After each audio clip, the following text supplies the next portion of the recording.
Hello guys, welcome back on the lecture series of 12th class Macroeconomics. So हम एक नई unit start करने जा रहे हैं, यूनिट 4, जो गवर्नमेंट बजट एंड इकोनॉमी से रिलेटेड है। तो ये इसका पहला पार्ट है, पार्ट 1। एंड इस पार्ट में हम ये 4 टॉपिक्स मेनली डिस्कस करेंगे। तो जो फर्स्ट टॉपिक है वो है गवर्नमेंट बजट। इसमें हम इंट्रोडक्टरी पार्ट डिस्कस करेंगे इंडियन पर्सपेक्टिव से। And the second part is the objectives, कि गवर्नमेंट बजट क्यों बनाया जाता है, इसका पर्पस क्या होता है। And the third is the importance of the government budget, कि गवर्नमेंट बजट बनाया जा रहा है तो एक्चुअल में क्या इसका इम्पैक्ट जो है वो सोसाइटी को हो रहा है या नहीं हो रहा है, ठीक है। And the fourth part is the elements of the government budget. इसमें हम सिर्फ एक ब्रीफ इंट्रोडक्शन देखेंगे, ठीक है। So let's start with the first slide which is the government budget introduction part, ठीक है। सो हम गवर्नमेंट बजट के बारे में पढ़ेंगे इस स्लाइड में। So government budget, so the government budget, budget अगर एक लेमैन लैंग्वेज में बताया जाए तो बजट क्या शो करता है कि एक तरीके से आप अपनी जो इनकम है वो किस तरीके से डिस्ट्रीब्यूट करते हैं अलग अलग चीज़ें खरीदने में, ठीक है। तो एक इंडिविजुअल लेवल पे यानी कि फैमिली लेवल पर अगर बात करें तो ये आपकी इनकम होती है। लेट सपोज करते हैं कि आपकी इनकम 1000 है, ठीक है। तो आप क्या करोगे, 1000 आपकी इनकम हुई है तो आप पूरे महीने का खर्चा जो एक साइड लिख लोगे कि ये 1000 जो है मिल्क में इतना पैसा जाएगा, फीस एजुकेशन में इतना पैसा जाएगा, फूड में इतना जाएगा, इलेक्ट्रिसिटी में इतना जाएगा, ठीक है। तो ये सारा हम क्या करते हैं, डाइवर्स कर देते हैं और फिर इन्हें डिस्ट्रीब्यूट कर देते हैं कि 1000 में से ही इन सभी जो नीड्स हैं, इन सभी खर्चे हैं उनको पूरा करना है, ठीक है। तो एक फैमिली जो है वो ऐसे पैसे को एलोकेट करती है, ठीक है, जो कि इम्पोर्टेंट होता है ताकि हमें ये पता चलता रहे कि आखिर जो इनकम है मेरी, जो रिसोर्सेज हैं वो सही जगह खर्च हो रहे हैं नहीं खर्च हो रहे हैं, ठीक है, या कहीं ज़्यादा पैसे लेने की ज़रूरत तो नहीं है। तो एग्जैक्टली अगर हम एक एग्रीगेट लेवल की बात करें यानी कि इकोनॉमी के लेवल की बात करें तो सेम कॉन्सेप्ट यहाँ पर भी होता है। यहाँ पर भी गवर्नमेंट बजट जो है वो गवर्नमेंट के खर्चे और उसकी इनकम से रिलेटेड होते हैं, ठीक है। तो देखते हैं, आइए। So it is an annual financial statement showing item wise estimates of the expected revenue. तो यहाँ expected revenue and anticipated expenditure, expected revenue and expenditure during a fiscal year। इसका मतलब क्या होता है कि ये गवर्नमेंट बजट जो है एक फाइनेंशियल स्टेटमेंट होती है, यानी कि एक पीस ऑफ पेपर होता है जिसमें गवर्नमेंट की एक्सपेक्टेड रेवेन्यू जो होती है, यानी कि कितनी रेवेन्यू जो है वो जनरेट होने वाली है नेक्स्ट ईयर में, उसका डिस्क्रिप्शन लिखा होता है। वो एक तरीके से मान लेते हैं ये रेवेन्यू है, तो गवर्नमेंट की कितनी रेवेन्यू आने वाली है, कौन कौन से सोर्सेज से, वो लिखा रहता है। दूसरा है एंटिसिपेटेड एक्सपेंडिचर, कि हम खर्च कहाँ करेंगे, वो उसकी डिस्क्रिप्शंस लिखा होता है, ठीक है, कि खर्चा हम जो अगली साल जो है वो किन किन पॉलिसीज़ पे करेंगे, कौन कौन से सोशल वेलफेयर स्कीम्स पे खर्चा करेंगे और क्या नया खर्चा ऐड होने की ज़रूरत है या नहीं है। ये सारी चीज़ें जो है वो क्या होता है, गवर्नमेंट बजट में इंक्लूड होता है। तो गवर्नमेंट बजट क्या होता है, एक पीस ऑफ पेपर होता है जो शो करता है गवर्नमेंट की एक्सपेक्टेड रेवेन्यू और एस्टिमेटेड एक्सपेंडिचर, ठीक है। सो गवर्नमेंट बजट जो है is prepared by the finance ministries. तो गवर्नमेंट बजट जो है वो फाइनेंस मिनिस्ट्रीज और नीति आयोग और वेरियस मिनिस्ट्रीज़ को मिलाकर उनको कंसिडर करके, ठीक है, और जो इकोनॉमिस्ट होते हैं उनसे कंसिडरेशन लेकर, सजेशंस लेकर फिर गवर्नमेंट बजट जो है वो प्रिपेयर किया जाता है ताकि सभी स्टेक होल्डर के पॉइंट ऑफ व्यू को नोट किया जा सके, उन्हें भी कंसिडर किया जा सके बजट को प्रिपेयर करते समय, ठीक है। क्योंकि बजट जो है वो यूनियन बजट एक तरीके से होता है जो पूरे देश के लिए बनाया जाता है। तो इस देश में जितने भी लोग हैं जिससे इन बजट से डायरेक्टली और इनडायरेक्टली इम्पैक्ट होगा, तो उन सभी की सजेशंस लेना बहुत ज़्यादा इंपॉर्टेंट हो जाता है, ठीक है। इसीलिए हम नीति आयोग, वेरियस मिनिस्ट्रीज़ जो होते हैं उनको इंक्लूड करते हैं, कुछ एक्सपर्ट्स होते हैं, इकोनॉमिस्ट होते हैं, उनको इंक्लूड करते हैं, उनको उनके सजेशंस को कंसिडर करते हैं ताकि बजट में कोई ऐसा पार्ट या सोसाइटी का ऐसा पार्ट जो है वो मिस ना हो जाए, ठीक है। So the third point is the budget is announced by the finance minister. तो बजट जो है वो फाइनेंस मिनिस्टर द्वारा अनाउंस किया जाता है। तो अभी हाल में ही फाइनेंस मिनिस्टर इंडिया कौन है? Nirmala Sitharaman. And it is announced on the first day of the February month. ठीक है, पहले जो है ये last day of February month हुआ करता था, पर मोदी गवर्नमेंट आने के बाद इसे first day of the February month कर दिया गया, यानी कि 1 फेब को ये बजट जो है पार्लियामेंट में पेश किया जाता है। ठीक है, और इसे प्रेजेंट कौन करता है? इसे फाइनेंस मिनिस्टर की रिस्पॉन्सिबिलिटी है उसे प्रेजेंट करना।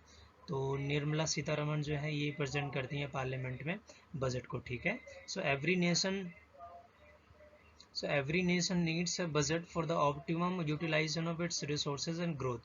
तो जैसे मैंने अभी फैमिली का एग्जांपल दिया था, उसमें हमने ये डिस्कस किया था कि कैसे 1000 रुपीज़ को एलोकेट किया जाए ताकि हमें ये पता चल सके कि हम अननेसेसरीज खर्चे नहीं कर रहे हैं। तो वैसे ही गवर्नमेंट को भी एक लेखा जोखा रखने की ज़रूरत है कि उसका पैसा कहाँ से आ रहा है और कहाँ को जाएगा, ताकि अननेसेसरी या जो अनइम्पॉर्टेंट थिंग्स हैं उन पे पैसा और रिसोर्सेज जो है वो एक तरीके से वेस्ट ना हो। क्योंकि ये जो पैसा है ये किसका होता है? ये पब्लिक का होता है। तो ऐसे ही अगर हम इन पैसों को बिना प्लानिंग किए हुए अगर हम इसे स्पेंड कर देंगे या डिस्ट्रीब्यूट कर देंगे तो वो वेस्टेज ऑफ रिसोर्सेज हो जाएगा। इसीलिए इसको ऑप्टिमम यूटिलाइजेशन के लिए क्या करते हैं? बजट प्रिपेयर करते हैं। ठीक है, ऑप्टिमम यूटिलाइजेशन के लिए। And the budget represent the blueprint of the development plan of the nation. Budget में सिर्फ ये चीज़ें नहीं दिखाई जाती कि कहाँ एक्सपेंडिचर हो रहा है या कहाँ से इनकम आएगी।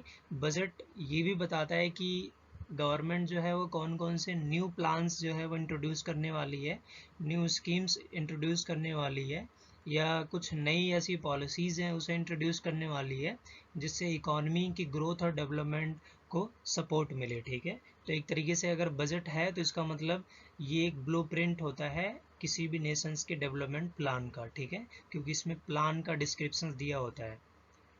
नेक्स्ट पॉइंट है the government in advance tell their income and sources and the area of the expenditure. तो बजट अगर जो पेश किया जाता है वो एक्सेसिबल होता है एक जनरल पब्लिक द्वारा भी, यानी कि जब बजट कोई भी एक्सेस कर सकता है। तो बजट में जो चीज़ें गिवन होती हैं वो मेनली एक्सपेंडिचर होता है, गवर्नमेंट कितना एक्सपेंड करने वाली है और गवर्नमेंट का रेवेन्यू कितना होने वाला है। ठीक है, तो इसे कोई भी एक्सेस कर सकता है। तो इसका मतलब क्या है ये कि गवर्नमेंट खुद बताती है कि हमारी इनकम कहाँ कहाँ से आएगी और हमारा एक्सपेंडिचर किन किन एरियाज़ में होगा। So government in advance tell their income. So the government budget मान लेते हैं अगर 2021 फर्स्ट फेब को अगर बजट इंट्रोड्यूस किया गया है तो इसका मतलब ये नेक्स्ट फाइनेंशियल ईयर में इसे इम्प्लीमेंट किया जाएगा। ठीक है, तो इसका मतलब जैसे जो फाइनेंशियल ईयर होता है वो 1 अप्रैल से स्टार्ट होता है और अगले साल 31 मार्च तक चलता है। तो अगर 1 फेब 2000 लेट सपोज करते हैं 2021 को बजट पेश किया गया, तो ये जो इसका एग्जीक्यूशन होगा बजट का वो 1 अप्रैल 2021 से लेकर 31 मार्च 2022 तक रहेगा इसका। ठीक है, तो जितने एक्सपेंडिचर इन साल में और जितने सोर्सेज ऑफ इनकम होगी उन सभी का जो डिस्क्रिप्शंस होता है, स्टेटमेंट होता है, वो बजट में गिवन होता है। ठीक है, इसीलिए हम इसे बोलते हैं कि ये बजट जो है एक एडवांस एक प्रपोजल है। ठीक है, एडवांस एक रिसिप्ट है जिसमें पहले से ही बताया जाता है कि गवर्नमेंट कितना खर्च करने वाली है और गवर्नमेंट को किन किन सोर्सेज से इनकम जनरेट होने वाली है नेक्स्ट ईयर में। ठीक है, यानी कि नेक्स्ट फाइनेंशियल ईयर में। अब जो नेक्स्ट पॉइंट है वो है कि since 2016 the railway budget has been merged with the general budget. अब पहले क्या होता था कि जो यूनियन बजट है उसे फर्स्ट फेब को हर ईयर में प्रेजेंट किया जाता था पार्लियामेंट में, पर जो रेलवे का बजट है वो यूनियन बजट से अलग रखा जाता था, उसे अलग पेश किया जाता था। ठीक है, पर 2016 के बाद जो है वो रेलवे बजट कंसोलिडेट कर दिया गया, मर्ज्ड कर दिया गया जनरल बजट से। यानी कि अब जो यूनियन बजट या जनरल बजट होता है उसमें क्या होगा, उसमें अब रेलवे बजट का भी जिक्र होता है। ठीक है, रेलवे बजट को अब अलग से पास नहीं किया जाता, अलग से डिस्क्राइब नहीं किया जाता। ठीक है, so in democratic nations like India the budget making process is transparent and available for the public scrutiny. इसका मतलब ये होता है कि बजट जो है जो भी उसमें स्टेटमेंट्स गिवन होती हैं वो कोई भी एक्सेस कर सकता है, वो एक्सेसिबल बाय द पब्लिक है, ठीक है। आप आरटीआई लगाकर उसकी इंफॉर्मेशन की डिमांड रख सकते हैं, ठीक है। और वो इन्फॉर्मेशन जो है वो पब्लिकली अवेलेबल है, ठीक है। तो ये क्या होता है कि आप स्क्रूटनी की जांच कर सकते हैं कि एक्चुअल में इतना खर्चा हुआ है नहीं हुआ है, ठीक है। And then last point is there are 7 documents in the budget. अब जो बजट होता है उसमें 7 डॉक्यूमेंट्स होते हैं, और वो बजट्स और वो डॉक्यूमेंट्स में क्या क्या लिखा होता है, जैसे स्पीच हो गई, जो फाइनेंस मिनिस्टर स्पीच देते हैं। तो बजट पेश करने के बाद जो है लास्ट में वो स्पीच गिवन होती है, जिसमें गवर्नमेंट का पर्सपेक्टिव देखा जाता है, पॉइंट ऑफ व्यू देखा जाता है कि वो क्या सोचती है इस बजट के बारे में और उसका क्या एम है इस बजट को लेकर, ठीक है। और जो एग्जांपल्स हैं वो है फाइनेंस बिल का एक डॉक्यूमेंट होता है, टैक्स प्रोविज़न, एक्सपेंडिचर एटसेट्रा, ऐसे ऐसे 7 डॉक्यूमेंट्स होते हैं उस बजट में, ठीक है। And each documents has a distinct colour code. अब हर एक डॉक्यूमेंट जो है वो उसका एक अलग अलग कलर कोड होता है। जैसे मान लेते हैं स्पीच का है तो ये स्पीच का अलग अलग कलर से होगा, और जो फाइनेंस बिल है उसका जो है वो अलग कलर से होगा। तो इससे ये पता चल जाता है कि आखिर ये कौन सा मतलब इसमें क्या मतलब लिखा है, कंटेंट क्या है इस पेज में, इस डॉक्यूमेंट में, ठीक है। ये कलर कोड होता है। और आपको इम्पोर्टेंट बात ये भी है कि जब बजट पब्लिश के लिए जाता है तो एक हलवा सेरेमनी होती है। हलवा सेरेमनी इसीलिए बोला जाता है इसे, ये बजट पब्लिश करने से पहले होता है, यानी कि बजट जब प्रिंट किया जाता है तो हलवा सेरेमनी होती है। इसमें हलवा इसलिए नाम पड़ा है क्योंकि हलवा जो है मीठा होता है, और किसी भी शुभ काम करने से पहले कुछ मीठा हो जाए ये तो आपने सुना ही होगा। तो इसीलिए हलवा से जो बजट जो है वो स्टार्ट किया जाता है। और इसमें एक ख़ास बात ये भी होती है कि जो भी एक तरीके से बजट की जो प्राइवेसी होती है वो बहुत ज़्यादा सेंसिटिव होती है और बहुत ज़्यादा इम्पोर्टेंट होती है गवर्नमेंट के पर्सपेक्टिव से। तो इसीलिए इसकी प्राइवेसी बनाए रखना उतना ही इम्पोर्टेंट है जितना एक तरीके से बोल सकते हो कि गवर्नमेंट की सिक्योरिटीज़।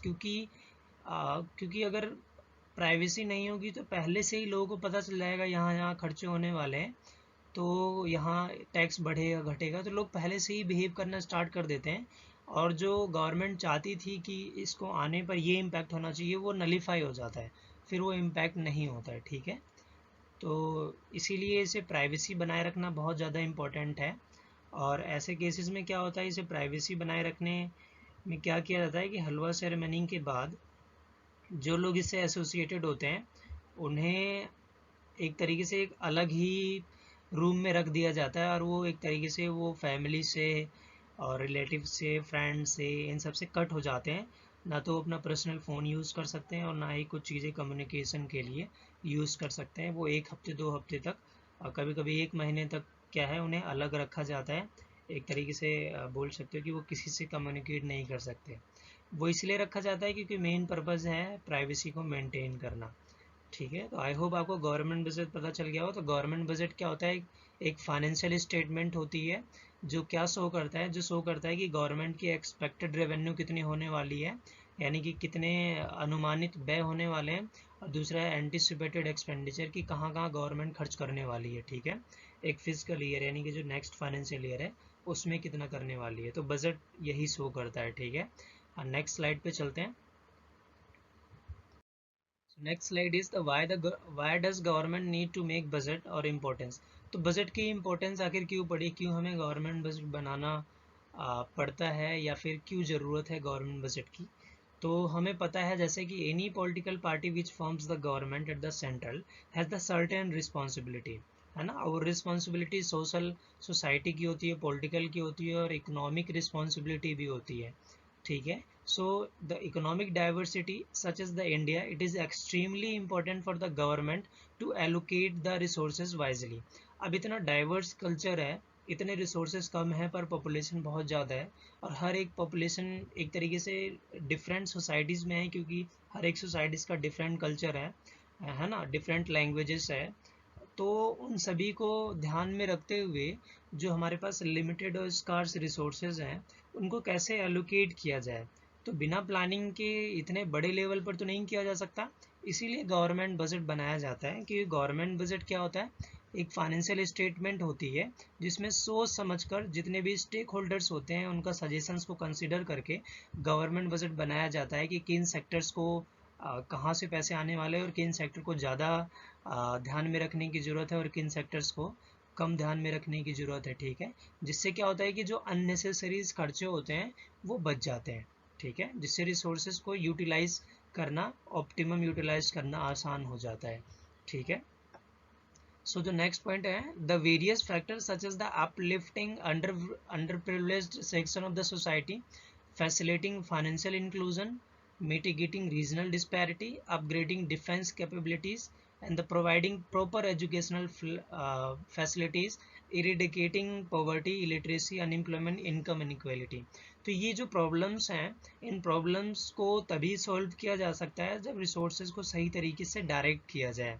ठीक है, आपके पास जो भी खजाना है गवर्नमेंट ऑफ इंडिया का, जो भी जो पैसे होते हैं, जो खजाना होता है, ठीक है, उनका अगर हम सही से इस्तेमाल करेंगे तभी जो पॉवर्टीज़ हैं इकोनॉमी में, जो रीजनल डिस्पैरिटी हैं या जो गरीब हैं उनको उनके लाइफ स्टैंडर्ड को कैसे अपलिफ्ट किया जाए, ठीक है, उनको एक कैसे बराबर का दर्जा दिया जाए सोसाइटी में, वो तभी आसान होगा जब रिसोर्सेज को सही तरीके से यूटिलाइज किया जाएगा। और जब रिसोर्सेज को सही तरीके से यूटिलाइज किया जा सकेगा तभी तो इकोनॉमी में जो इनकम इनइक्वालिटी है वो कम होगी, अनएम्प्लॉयमेंट बढ़ेगी और लिटरेसी रेट जो है वो कम होगी। ठीक है, तो इसीलिए गवर्नमेंट बजट बनाया जाता है ताकि ये जो प्रॉब्लम्स हैं, इकोनॉमिक प्रॉब्लम्स हैं, उनसे उनसे दूर किया जा सके या फिर उन्हें कम किया जा सके।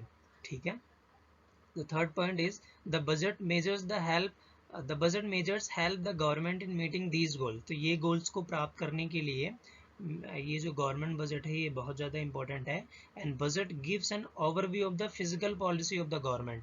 अब गवर्नमेंट क्या करती है, अब फिजिकल पॉलिसी आपको पता होगा कि फिजिकल पॉलिसी वह पॉलिसी है जो गवर्नमेंट जो है वो इकोनॉमिक में कुछ भी एक तरीके से कुछ प्रॉब्लम्स हो रही हैं, ठीक है, या सही तरीके से इकोनॉमिक वर्क नहीं कर रही है, एक तरीके से बोल सकते हैं इकोनॉमिक प्रॉब्लम एग्जिस्ट हो रही है, तो जब गवर्नमेंट कुछ फैसला लेकर उस इकोनॉमिक प्रॉब्लम्स को दूर करने की कोशिश करती है तो वो गवर्नमेंट के पास सिर्फ दो ही उपकरण होते हैं, यानी कि दो टूल्स होते हैं। या तो गवर्नमेंट एक्सपेंडिचर होता है, एक गवर्नमेंट एक्सपेंडिचर कि गवर्नमेंट अपने खर्चे को बढ़ाए या घटाए, इसकी वजह से वो इन सभी प्रॉब्लम को दूर कर सकती है। दूसरा है टैक्स का।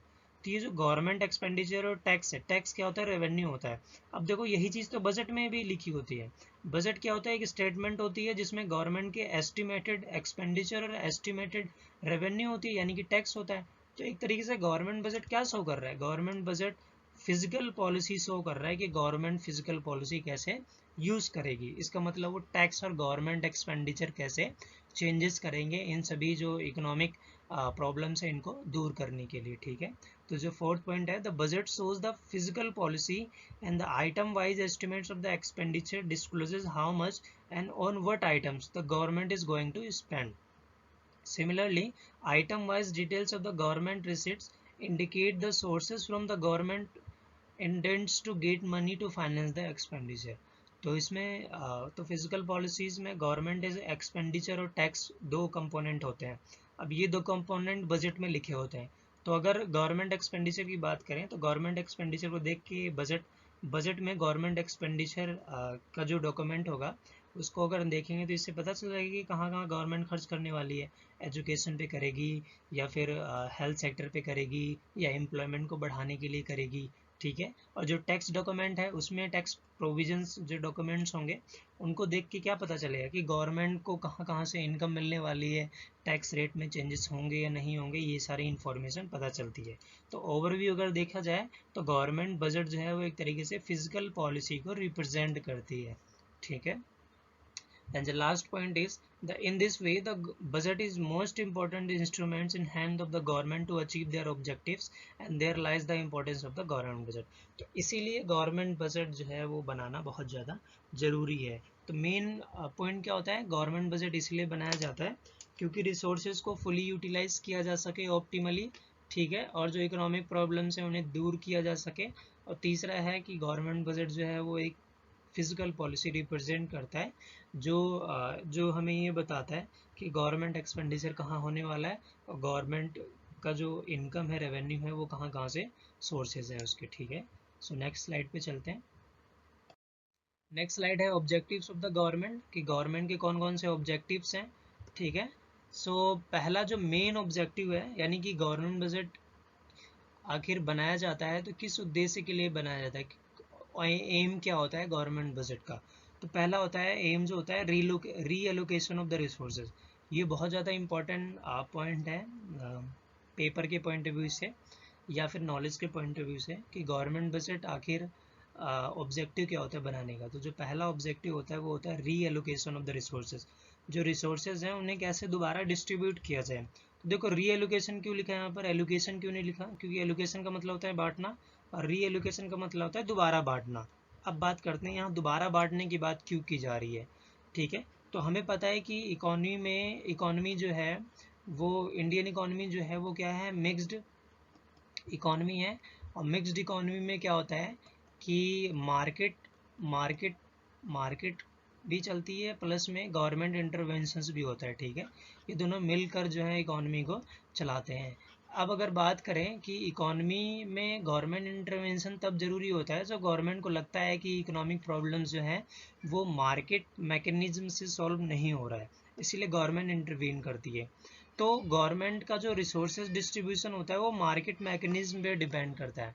यानी कि गवर्नमेंट में जितने भी रिसोर्सेज हैं कि ये पैसा किसको मिलेगा, कौन से गुड्स किसको बनाए जाएंगे। ठीक है, ये किससे कौन डिसाइड करता है, ये मार्केट मैकेनिज्म यानी कि डिमांड और सप्लाई ये डिसाइड करते हैं। तो मार्केट फोर्सेस डिसाइड करती है कि रिसोर्सेज कैसे एलोकेट होंगे। और जब एलोकेशन के बाद भी, यानी कि मार्केट मैकेनिज्म जब इसे एलोकेट करती है और एलोकेशन के बाद भी अगर कोई प्रॉब्लम रह जाती है तो गवर्नमेंट इंटरवेंशन करके अपने गवर्नमेंट बजट में इस जो एलोकेशन रिसोर्सेज हैं जिससे सोसाइटी में वेलफेयर नहीं बढ़ रहा है, क्योंकि कुछ इकोनॉमिक प्रॉब्लम्स है जैसे पॉवर्टी है, अनएम्प्लॉयमेंट है, रीजनल डिस्पैरिटी है, जो भी अभी हमने पढ़ा। तो गवर्नमेंट क्या करती है, गवर्नमेंट रिसोर्सेज को दोबारा बांटती है, री एलोकेट करती है। ठीक है, री एलोकेट करती है, क्योंकि जो पहले एलोकेट किया गया था मार्केट डिमांड और सप्लाई द्वारा वो इनफ नहीं है। एलोकेशन होने के बाद भी प्रॉब्लम्स हैं इकोनॉमी मार्केट में, पॉवर्टी अनएम्प्लॉयमेंट जैसी प्रॉब्लम्स हैं। तो गवर्नमेंट क्या करती है, बजट क्रिएट करती है, बजट बनाती है, और इस बजट में गवर्नमेंट के एक्सपेंडिचर और टैक्सेस इंक्लूड होते हैं। और इस टैक्सेस और एक्सपेंडिचर को में चेंजेस करके गवर्नमेंट क्या चाहती है, गवर्नमेंट दोबारा रिसोर्सेज को एलोकेट करती है। ठीक है, अब रिसोर्सेज को कैसे एलोकेट किया जाएगा वो हम देख लेते हैं, ब्रीफ में समझा देते हैं। ठीक है, तो रीएलोकेशन रिसोर्सेज में क्या होता है कि देखो दो टाइप्स के एक तरीके से गुड्स होते हैं। एक कंज्यूमर गुड्स होते हैं जो एक तरीके से हाउस होल्ड के लिए बहुत ज़्यादा ज़रूरी है, या जो नेसेसरी गुड्स होते हैं जो कंज्यूम करना ज़रूरी है। और दूसरे एक तरीके से बोल सकते हो या कैपिटल गुड्स है ना, ये ज़रूरी गुड्स होते हैं, यानी कि इनका प्रोडक्शन अगर हो रहा है तो इकोनॉमी और सोसाइटी के लिए ये बहुत ही अच्छे पॉइंट की बात है। ठीक है, पर कुछ ऐसे भी गुड्स होते हैं जो सोसाइटी वेलफेयर को डिक्रीज करते हैं। अब वो ऐसे कौन से गुड्स हैं, जैसे हेल्थ हजार्डियस गुड्स हो गए, हेल्थ हजार्डियस। ठीक है, हेल्थ हजार्डियस जो गुड्स होते हैं जैसे टोबैको हो गया, ठीक है, वाइन हो गई, ठीक है, वाइन, शराब, ये सारी चीज़ें हैं, या सिगरेट्स हो गई। ठीक है, तो ये जो चीज़ें हैं ये क्या कर रही हैं, ये लोगों के हेल्थ को इम्पैक्ट कर रही हैं, है ना, ये नेगेटिव एक्सटर्नलिटीज़ हैं। तो ये दो प्रोडक्शंस है, तो गवर्नमेंट क्या करती है, गवर्नमेंट जो है वो बजटरी प्रोविज़न के अकॉर्डिंग, बजटरी प्रोविज़न का यूज़ करके रिसोर्सेज को दोबारा रीएलोकेट करती है, यानी कि कंजम्पशन और नेसेसरी गुड्स का प्रोडक्शन बढ़ाना चाहती है, और जो हेल्थ हैजार्डियस गुड्स हैं इनके प्रोडक्शन को कम करना चाहती है।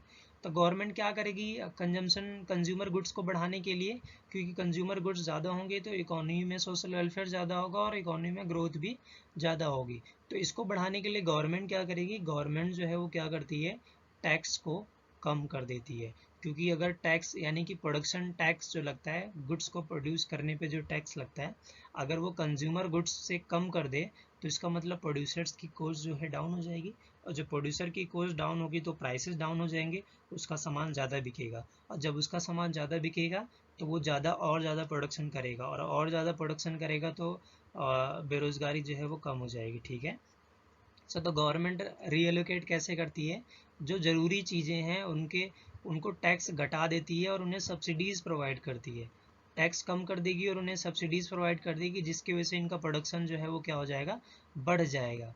और फिर जब इकोनॉमी में प्रोडक्शन इन सब का बढ़ेगा तो इकोनॉमी ग्रो करेगी। और दूसरा है जो हेल्थ हजार्डियस गुड्स हैं, जो जिनकी वजह से सोशल वेलफेयर नेग्लेक्ट हो रहा है, सोशल वेलफेयर डिक्रीज हो रहा है, तो गवर्नमेंट इन प्रोडक्शन को कम करने के लिए, इन प्रोडक्शन को डिस्करेज करने के लिए गवर्नमेंट इनमें क्या करती है, हैवी टैक्सेस इम्पोज करती है।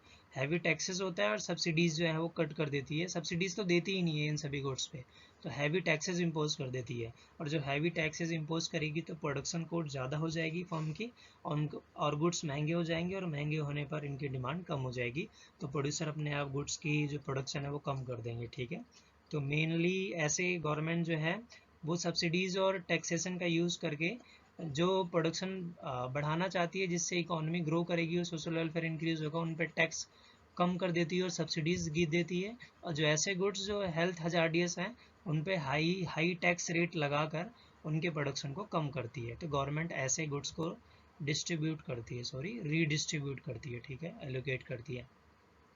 सो आइए देखते हैं इसमें क्या लिखा है। So the private enterprises always desires to allocate resources to those areas of the productions where profits are high. ठीक है, so however it is possible such that the areas of production like the production of alcohol health hazardous है, may not promote the social welfare। तो देखो अगर alcohol या health hazardous goods produce किए जाते हैं तो इससे प्रोड्यूसर को तो फायदा होगा, पर may not the promote the social, पर सोशल वेलफेयर प्रमोट नहीं होगा। Through it's budgetary policy of the government of the country directs the allocation of the resources in a manner such that there is a balance between the goals of the profit maximization and social welfare। तो government क्या चाहती है कि ऐसा नहीं है कि social welfare decrease कर दिया जाए और एक तरीके से सोशल वेलफेयर को बढ़ाया जाए और जो प्रोड्यूसर्स के प्रॉफिट है उनको कम कर दिया जाए। तो गवर्नमेंट एक बैलेंस्ड और इंटीग्रेटेड अप्रोच जो है वो अपनाती है। इंटीग्रेटेड अप्रोच में क्या होता है कि वो चाहती है कि सोशल वेलफेयर भी बना रहे और प्रोड्यूसर का भी प्रॉफिट भी बना रहे। तो ऐसे में क्या करती है कि production of goods which are injurious to health like cigarettes and whisky is discouraged through the heavy taxation. ठीक है, तो हैवी टैक्सेशन का यूज करके इनके प्रोडक्शन को डिस्करेज किया जाता है।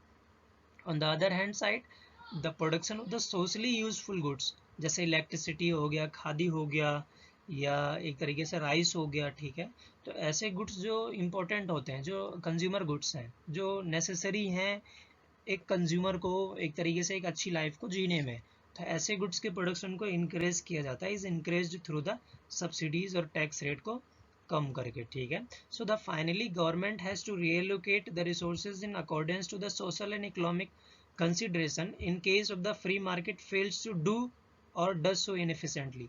तो अगर फ्री मार्केट रिसोर्सेज को एलोकेट करने में फेल हो जाती है तो गवर्नमेंट अपने बजट के जरिए रिसोर्सेज को दोबारा रीएलोकेट करती है, और जिसका प्रोडक्शन वो बढ़ाना चाहती है, जो सोशल वेलफेयर और इकोनॉमी के लिए अच्छा है, तो उन पे वो सब्सिडीज़ प्रोवाइड करती है और टैक्स रेट कम कर देती है। और जैसे कोई प्रोडक्शन है जिससे हेल्थ नेगेटिवली इम्पैक्ट हो रहा है तो उस पर हैवी टैक्सेशन लगाकर उस प्रोडक्शन को कम करती है। तो पहला ऑब्जेक्टिव क्या था, रीएलोकेशन ऑफ द रिसोर्सेज।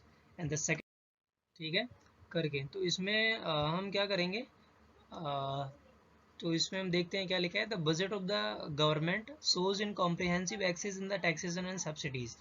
ठीक है, and the second point the government uses financial instrument of the taxation and the subsidies with the view point of improving the distribution of income and wealth in the economy. And the government reduces the inequality in the distribution of income wealth by imposing the tax on rich, अमीरों पे tax लगा देना, and giving the subsidies to the poor, और subsidies को वही पैसा इनको दे देना, and spending more on welfare of the poor, जिससे क्या होगा उनका पैसा वहाँ से गवर्नमेंट लेकर गरीबों में बांटेगी। ठीक है, जिससे क्या होगा इनके बीच में गैप जो है कम हो जाएगा। So it reduces the income of the rich and raises the living standard of the poor and thus leads to the equitable distribution of income, and the expenditure on the social anti poverty and employment schemes will be increased to bring the more people above the poverty line. तो poverty से कम करने के लिए यही एक रास्ता है कि गवर्नमेंट अमीरों पे टैक्स लगाकर उनसे पैसा ले लिया जाए, और गरीबों को भी सोशल स्कीम्स और जो उनकी लिविंग स्टैंडर्ड को बढ़ाने के लिए उन्हें सब्सिडाइज फूड जो पीडीएस है ना, उनके जरिए उन्हें पैसा दिया जाए। ठीक है, so the public distribution system should be inferred so that the only poor could get the food, grains and other essential items at a subsidized price। So the finally equitable distribution of income and wealth is a sign of the social justice and which is the principal objective of any welfare state in India. ठीक है, so दूसरा objective complete होता है. So जो next objective है हमारा वो है इकोनॉमिक प्राइस स्टेबिलिटी. तो गवर्नमेंट बजट का तीसरा ऑब्जेक्ट जो होता है वो ऑब्जेक्टिव जो होता है वो होता है कि इकोनॉमी में इकोनॉमिक स्टेबिलिटी बनाए रखना. इकोनॉमिक स्टेबिलिटी बोलो या प्राइस स्टेबिलिटी बोलो. अब हमें पता है कि जो हमारा बिजनेस साइकिल है यानी कि इकॉनमी जो है वो कैसे मूव करती है. अगर इकॉनमी जो है वो ऐसे फ्लक्चुएशन आते हैं उसमें ऊपर डाउन. ये जो ऊपर वाला है बूम पीरियड है जिसको बूम बोलते हैं, नीचे वाला जो है ये बिल्कुल डिप्रेशन की सिचुएशन है जिसे ट्रफ बोलते हैं. ठीक है, तो ना तो एक्सट्रीम में ये चाहिए ना तो एक्सट्रीम में ये चाहिए, क्योंकि ये होगा तो इन्फ्लेशन आ जाएगा इकोनॉमी में और ये होगा तो डिप्रेशन आ जाएगा. ठीक है, या मंदी की सिचुएशन आ जाएगी. तो इकोनॉमी क्या चाहती है कि जो स्ट्रेट लाइन है तो गवर्नमेंट ना तो ज़्यादा ऊपर जाए ना नीचे जाए, बस यहीं आसपास जो है वो मूव करती रहे. ठीक है, इससे क्या होता है इकोनॉमी ग्रो करती रहती है कांस्टेंट एक स्टडी स्टेट में. ठीक है, तो गवर्नमेंट का जो ऑब्जेक्टिव होता है वो ये होता है कि गवर्नमेंट जो है वो स्टेबल रहे, ना तो फ्लैक्चुएशन ज़्यादा ना हो. क्योंकि फ्लैक्चुएशन होने पे क्या होता है, अब मान लेते हैं प्राइसेस अचानक से बढ़ गए, फिर अगली साल देखा प्राइसेस अचानक से कम हो गए, तो इससे क्या होता है अनसर्टेनिटी बनी रहती है कि बिजनेस करना है नहीं करना है, पैसे लगाने हैं नहीं लगाने, लोन लिया जाए नहीं लिया जाए. ठीक है, तो कुछ अनसर्टेनिटी ज़्यादा हो जाती है अगर बार बार चेंजेस हो रहे हैं इकोनॉमी, तो फ्लैक्चुएट हो रही है. तो इस फ्लैक्चुएशन को कम करना ही गवर्नमेंट का ऑब्जेक्टिव होता है. तो आइए देखते हैं ये गवर्नमेंट कैसे इन ऑब्जेक्टिव को पूरा करती है. ठीक है, सो गवर्नमेंट क्या करती है, गवर्नमेंट बजटरी प्रोविज़न का यूज़ करके इकोनॉमिक स्टेबिलिटी की सिचुएशन को प्राप्त करती है. ठीक है, तो आइए देखते हैं कैसे. So the free play of market forces यानी कि डिमांड और सप्लाई की जो फोर्सेस हैं are bound to generate the trade cycle. जो भी अपने ट्रेड साइकिल, इसे ट्रेड साइकिल बोलो या बिजनेस साइकिल बोलो, कुछ भी बोलो. ठीक है, call the business cycle and these refers to the phases of recession, depression, recovery and boom in the economy.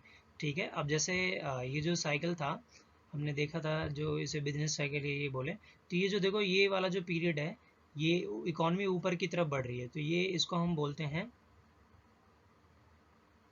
Recovery की सिचुएशन. ठीक है, जहाँ इकोनॉमी रिकवर कर रही होती, ऊपर जाती है तो ये बूम की सिचुएशन हो जाती है, नीचे आती है तो रिसेशन हो जाता है, और फिर जब ये बिल्कुल नीचे जाता है तो ये डिप्रेशन हो जाता है. ठीक है, तो ये चार स्टेजेस होती हैं इकोनॉमी के.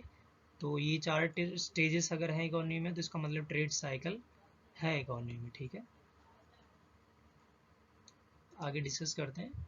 सो the government of the country is always committed to save the economy from the business cycle. Fluctuation नहीं करने देती. ठीक है, government. So the budget is used as an important policy instrument to combat और solve the situation of the deflation and inflation. यानी कि boom और trough की सिचुएशन, जो हाई प्राइसेस हाई होते हैं या लो हो जाते हैं, तो उस सिचुएशन को कम करने के लिए जो इंपॉर्टेंट पॉलिसी इंस्ट्रूमेंट्स है वो गवर्नमेंट, वो क्या है, वो बजट है, उसको यूज़ किया जाता है. सो इन इन्फ्लेशनरी सिचुएशन यानी कि जो बूम की सिचुएशन होती है तो government uses the surplus budget policy. ये इंपॉर्टेंट है, गवर्नमेंट क्या करती है, सरप्लस बजट पॉलिसी यूज करती है, in which the tax is increased and the government spending is reduced, by which the aggregate demands is declined and the inflation start to decrease. ठीक है, तो surplus budget policy का मतलब क्या होता है, सरप्लस का मतलब ये हुआ, देखो अगर बजट सरप्लस में है तो इसका मतलब क्या हुआ कि गवर्नमेंट का टैक्स जो है वो ज़्यादा है गवर्नमेंट एक्सपेंडिचर से, यानी कि गवर्नमेंट की इनकम ज़्यादा है गवर्नमेंट के खर्चे से. तो इसीलिए अगर गवर्नमेंट, अब देखो टैक्स अगर ज़्यादा बढ़ाएगी तो लोगों के पास कम पैसा बचेगा, क्योंकि टैक्स के रूप में वो ज़्यादा पैसा गवर्नमेंट को दे देंगे, तो एग्रीगेट डिमांड कम हो जाएगी. तो गवर्नमेंट जब इन्फ्लेशन होता है इकोनॉमी में तो गवर्नमेंट सरप्लस बजट पॉलिसी अपनाती है, यानी कि टैक्स को बढ़ा देती है, गवर्नमेंट एक्सपेंडिचर को कम कर देती है, जैसे कि अभी हमने देखा यहाँ. ठीक है, तो government spending is reduced and in the slow down और deflationary situation the government uses the deficient budget policy. अब गवर्नमेंट का बजट डेफिसिट कब होता है, गवर्नमेंट का बजट डेफिशिएंट तब होता है, ये डेफिसिट तब होता है जब टैक्स जो है कम होता है गवर्नमेंट एक्सपेंडिचर से.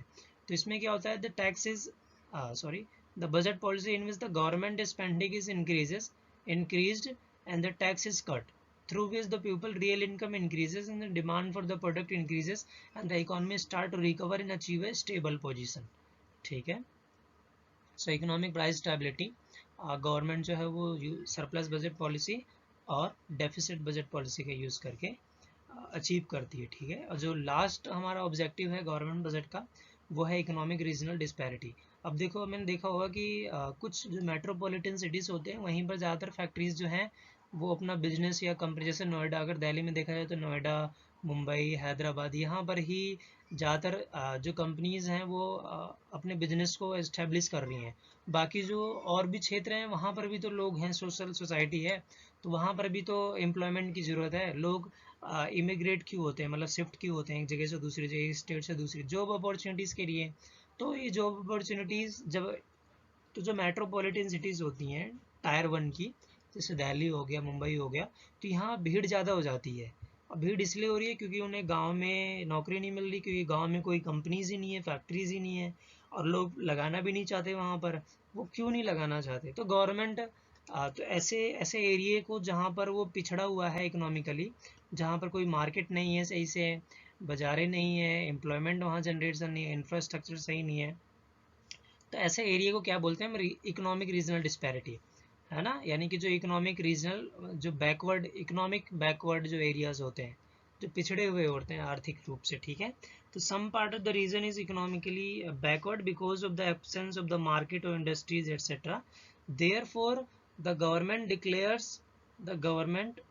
Declares these areas as a special economic zone and investors are given, and investors को प्रमोट किया जाता है या इनक्रेज किया जाता है कि आएँ वो इस रीजन में भी। जैसे बिहार की गवर्नमेंट में, जैसे बिहार में जो कंपनीज हैं या एक तरीके से स्टार्टअप्स का जो दौर है वो बहुत कम है, वहाँ न्यू स्टार्टअप्स बहुत कम होते हैं।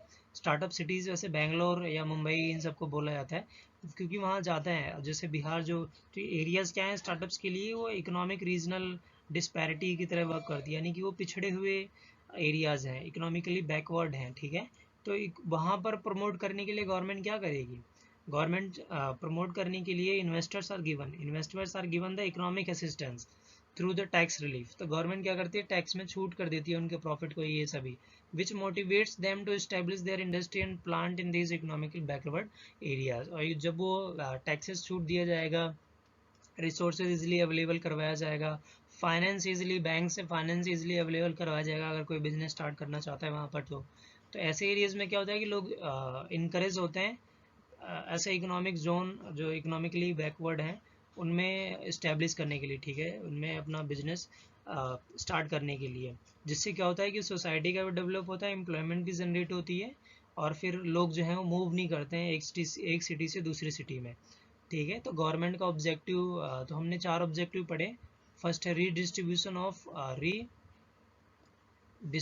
ऑफ रिसोर्सेज, हमने पढ़ा, पहला जो था ऑब्जेक्टिव हमारा। दूसरा ऑब्जेक्टिव था हमारा redistribution of income and wealth, तो इनकम को वाई से और वेल्थ को डब्ल्यू से। और थर्ड जो भी हमने पढ़ा वो पढ़ा इकोनॉमिक स्टेबिलिटी, ठीक है, तो इकोनॉमिक स्टेबिलिटी बनाए रखना। और फोर्थ जो पॉइंट है वो है इकोनॉमिक रीजनल डिस्पैरिटी, ठीक है, तो इसको कम करना।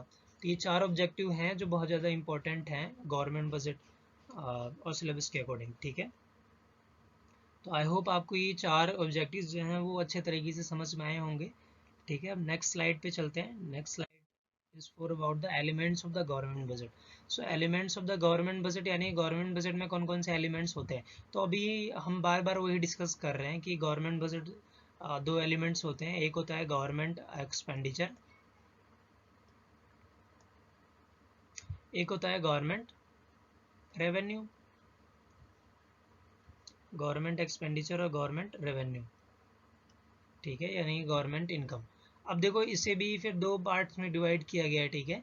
तो मेनली हम ये 2 चीज़ें डिस्कस करेंगे, एक रेवेन्यू बजट और एक कैपिटल बजट, ठीक है। और आगे फिर हम इसे डिटेल में डिस्कस करेंगे नेक्स्ट पार्ट में, ठीक है। सो हम ब्रीफ में देख लेते हैं कि रेवेन्यू बजट क्या होता है। सो 2 एलिमेंट्स होते हैं मेनली, देखा जाए तो हम उसमें खर्चे और यही सब इंक्लूड करते हैं, ठीक है। तो एक तरीके से ये जो पार्ट्स हैं वो आप अलग तरीके से भी इसे प्रेजेंट कर सकते हो, तो इसमें ऐसे करके प्रेजेंट किया हुआ है। So the elements of the government budget क्या है? रेवेन्यू बजट और द कैपिटल बजट, यानी कि ऐसे बजट्स, रेवेन्यू बजट्स क्या होते हैं? ऐसे बजट, अब देखो ये बजट है तो इसमें क्या होगा, इसमें रिसिप्ट्स होंगी, यानी कि रेवेन्यू रिसिप्ट्स और रेवेन्यू एक्सपेंडिचर, ठीक है। इसमें भी क्या होगा? कैपिटल रिसिप्ट्स और कैपिटल एक्सपेंडिचर, ठीक है। तो वही रिसिप्ट्स और यानी कि रेवेन्यू और रिसिप्ट्स, रिसिप्ट्स का मतलब होता है इनकम, एक तरीके से गवर्नमेंट की इनकम, ठीक है। तो रेवेन्यू बजट क्या होता है? It includes the revenue receipts and revenue expenditure sorry which do not affect the government assets and liability. तो रेवेन्यू बजट क्या होता है? ये रेवेन्यू बजट में वो एलिमेंट्स और वो कंपोनेंट यूज़ किए जाते हैं जिससे गवर्नमेंट की एसेट्स और लाइबिलिटी पर कोई भी इम्पैक्ट नहीं होता है। तो मैंने दो एग्जांपल दे रखे हैं, जैसे टैक्स। तो टैक्स अगर बढ़ रहा है या घट रहा है, यानी कि गवर्नमेंट की रेवेन्यू अगर बढ़ रही है घट रही है, तो गवर्नमेंट का इससे कोई ना तो असेट्स क्रिएट होता है और ना ही लाइबिलिटीज़ कोई क्रिएट या डिक्रीज होती हैं, ठीक है। दूसरा है सैलरी, क्योंकि ये एक्सपेंसेस माने जाते हैं, है ना। अगर टैक्स दिया जा रहा है, वैसे गवर्नमेंट टैक्स लेती है तो रेवेन्यू होगा, तो एक तरीके से ये सिर्फ इनकम है गवर्नमेंट की। इससे ना तो असेट्स कम हो रहे हैं, ना ही लाइबिलिटीज़ बढ़ रही हैं या कम हो रही हैं, ठीक है।